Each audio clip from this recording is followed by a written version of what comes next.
러시아와 우크라이나의 전쟁은 여전히 진행 중입니다. 국제사회에 백기를 들 수밖에 없다는 분석을 내놓고 있습니다.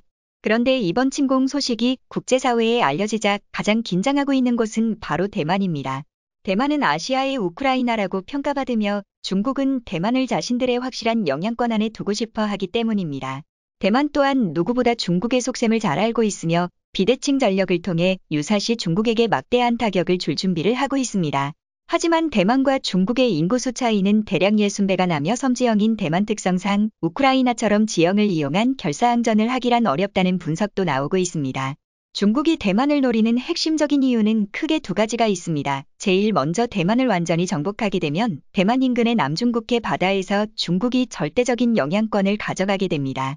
대만 앞바다를 통해 중동의 석유가 한국과 일본으로 가고 있으며 중국으로도 가고 있기에 매우 중요한 곳이며 아시아 국가들이 미국과 무역을 하는 핵심 항로입니다.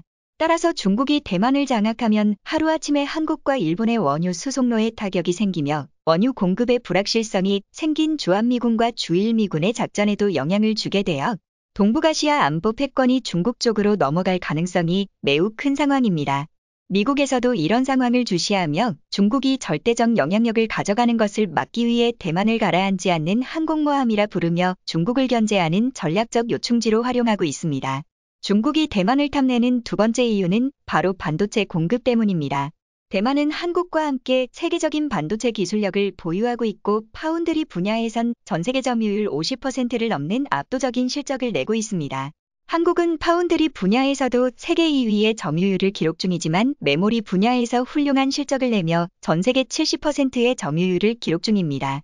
메모리 시장에서 세계 1위를 차지한 한국은 2010년도부터 대만이 1위 중인 파운드리에 진출하겠다 공언하고 본격적으로 대만과 경쟁 관계에 돌입했습니다. 대만은 한국의 결정에 자신들의 밥그릇을 위협하는 행동이라며 달가워하지 않았고 한국에 대한 부정적인 여론이 대만 내에서 확산되는 계기가 되었습니다. 반도체 시장에서 한국과 대만이 티격태격하는 사이 중국 제조 2025를 내세우며 반도체 굴기를 천명한 중국은 갈수록 초라한 실적을 내고 있습니다. 2025년까지 반도체 자급률 목표치를 70%까지 올리겠다고 공언한 중국은 2021년을 기준으로 반도체 자급률 7%를 기록 중이며 시진핑 주석이 발표한 목표치의 10분의 1밖에 안 되는 상황입니다. 이는 순수 중국의 반도체 기업들로 이루어진 자급률으로 중국 내 해외 반도체 기업들의 생산량을 합하면 16%의 자급률을 기록 중입니다.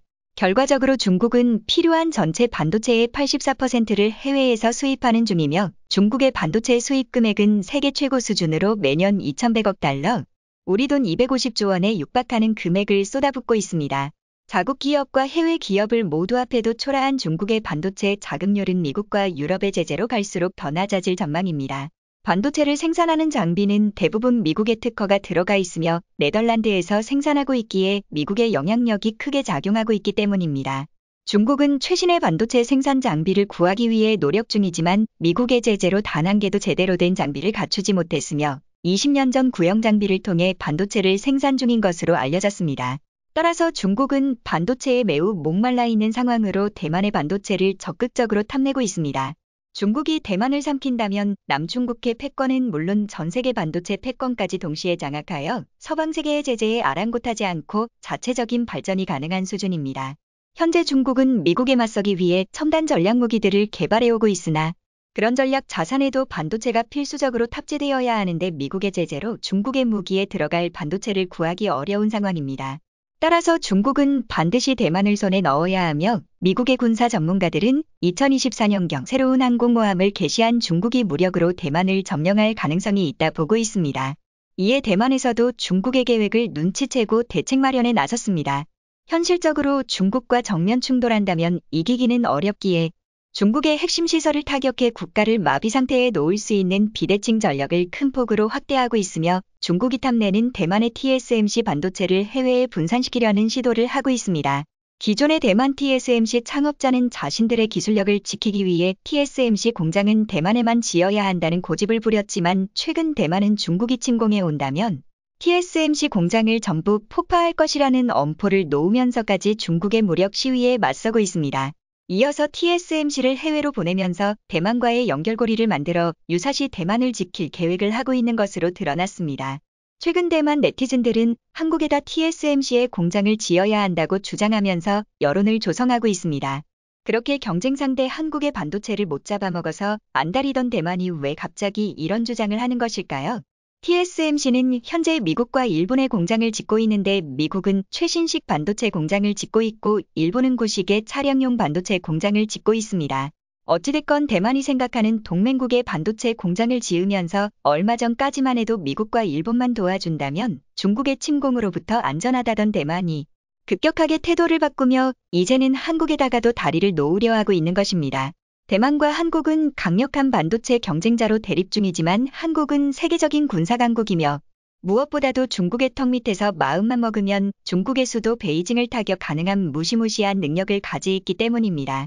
한국은 중국 전역을 사정권에 둔 현무미사일을 개발하였으며 중국의 레이더 기술로는 탐지할 수 없는 F-35 스텔스 전투기를 보유해 자유롭게 중국의 영공을 드나들면서 중국의 핵심 군사시설을 타격할 수 있는 능력을 갖췄습니다. 한국의 인구로는 중국을 완전히 점령하긴 어려워도 중국이 한국을 침공하려면 엄청난 피해를 감수해야 한다는 경고를 할 수 있는 능력이 있습니다. 심지어 미군이 주둔하고 있어 중국이 허튼 짓을 하다간 미군이 자동으로 참전하기 때문에 중국이 대만 앞바다에서 무력 시위를 하는 것처럼 한국에게는 그러지 못하고 있습니다. 그동안 대만은 한국을 배척하며 일본과 친하게 지내려 했지만 우크라이나 상황을 보고 겁에 질려 중국을 견제할 만한 모든 국가와 동맹을 맺고 반도체 공장을 지어주면서 유사시 대만을 지켜달라는 명분을 만들기 위해 노력 중입니다. 최근 대만 TSMC는 글로벌 반도체 수요를 맞추기 위해 미국과 일본 이외에도 독일과 유럽에도 반도체 공장을 짓기 위한 초기 협상에 돌입했습니다. 현지에서 대만의 TSMC 반도체를 많이 사용하게 유도한 다음 유사시 대만을 도와주지 않으면 TSMC 공장을 가동 중지하 현지 국가 경제에 타격을 주겠다는 뜻입니다. 유럽에서도 대만을 도와주어야 지속적으로 반도체를 공급받을 수 있기 때문에 대만은 현재 반도체 칩으로 글로벌 외교에 나서고 있다는 평가를 받고 있습니다. 하지만 아시아 태평양의 군사기지를 보유 중인 미국과 지리적으로 가까운 편인 일본과는 다르게 독일과 유럽은 지구 반대편에 있어 유사시 빠르게 대만을 도와주기란 무리가 있습니다. 따라서 대만은 인정하기 싫지만 한국의 전략적 중요성을 현실적으로 파악하고 일본 친화적인 노선을 유지하면서 한국과도 친하게 지내기 위한 정책으로 방향을 바꾸고 있습니다. 그동안 대만의 네티즌들은 한국의 반도체 기술은 대만보다 많이 뒤처져 있다고 주장하더니 이제 와서 한국의 반도체 기술이 훌륭하며 대만과 함께 발전해 나가야 한다부터 한국에도 대만의 TSMC 공장을 지어서 양국의 우호를 증진시켜야 한다는 등의 주장을 하고 있습니다. 우크라이나 사태를 보고 위기감을 느낀 대만이 이제서야 현실적인 판단을 하기 시작한 것입니다. 하지만 한국 입장에서 대만의 TSMC 공장은 크게 탐나는 물건이 아닙니다. 물론 일자리적인 측면에선 도움이 될 수 있으나 대한민국도 반도체 분야에서 아쉬울 게 없는 세계 최고인데 고작 TSMC의 반도체 공장 하나 때문에 목숨 걸고 대만을 지켜야 하는 당위성은 조금 부족하기 때문입니다. 만약 유사시 한국이 대만에 참전한다면 그것을 중국이 대만을 완전히 소유하여 남중국해에서 한국의 원유 수송 경로에 타격을 받아 한국의 에너지 주권이 위태로워질 수도 있기에 참전하게 되는 시나리오는 가능합니다. 최근 우크라이나를 보고 위기감을 느낀 대만이 주변국들 특히 한국에게 반도체 공장을 지어주려고는 이유에 대해 시청자 여러분들은 어떻게 생각하시나요?